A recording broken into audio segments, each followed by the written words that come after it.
I'm Julie Neill. Welcome to New Orleans and welcome to my house. Come on in, I'd love to show you around. My house was built in 1880 and it has fabulous architectural bones and details, so I decided to paint everything white and let that be the backdrop for how I decorate. And I feel very lucky that I have so many good friends who are contemporary artists. For example, I have this beautiful painted Italian demi-lune, which I have a pair of, and over this side I hung two monoprints by Katie Rafferty, who's a dear friend and I love her work. Over here I have a pair of oils on paper by Kevin Gillentine, who's also a good friend, and I think that the combination of antique furniture and contemporary art right here is just how I like things to be. One of my favorite pieces of furniture in this room is this wild table that I got at River Spencer, and I love it because it's both ornate and crusty and is exactly what this room was looking for. Again, I chose to accent it with a piece of contemporary art, and this time it's one done by me. It's one of my white paper collages, and I did white on white to call out to both the medallion on the ceiling and to these beautiful candlesticks by my friend Lisa Alpaugh. The other piece of contemporary art that I have in this room is by Kent Walsh, and I love it because it brings both color and dynamism to the room. Behind my dining room is a little hallway that leads to both my office and to the kitchen, and I love this space because it contains the two original Astrid lanterns that I created, as well as my wonderful collection of artistic treasures.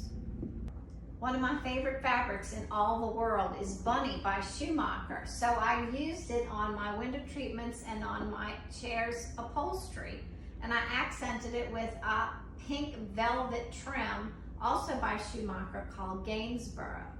I really wanted this room to feel more like a dining room than a kitchen, so I chose this 18th century printer's table because it had a little dining room look to it, and I love it because it still has the ink stains from its original use.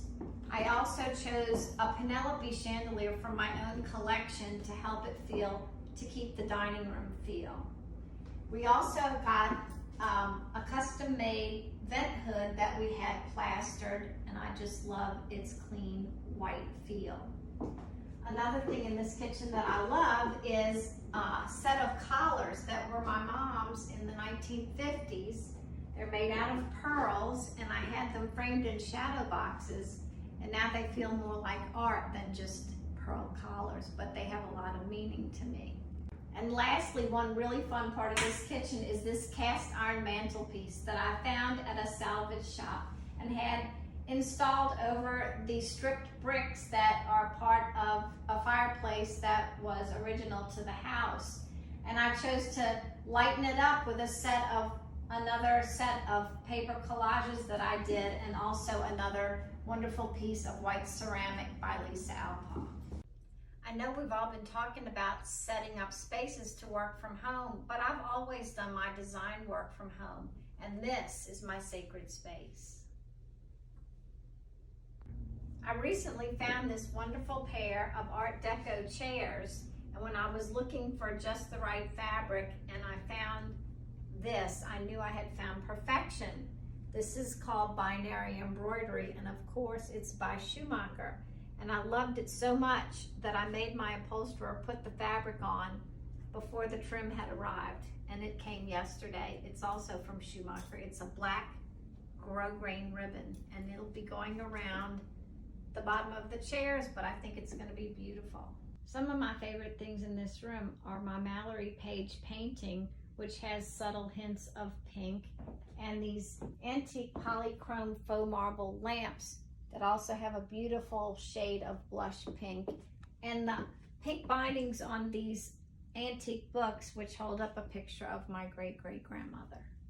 I feel so lucky to have a second work from home space, and it's this room where I make my art. It's white and it's bright, and I love it. The whole room started with this beautiful pair of Amanda Talley paintings that I love so much that I decided to spin the whole rest of the room off of them. I designed the chandelier that has become the Luna for visual comfort because I wanted something modern, but that related to the old plaster medallion. In this room, I have a lot of plaster pieces. In the corner are plaster lamps that we're working on prototyping and a plaster sculpture by my son Henry. I also have a white plaster table and some casts of plaster hands on the mantelpiece. I love all the whiteness because it calms my mind and makes me get in the mood to do my art. Thank you so much for visiting my home.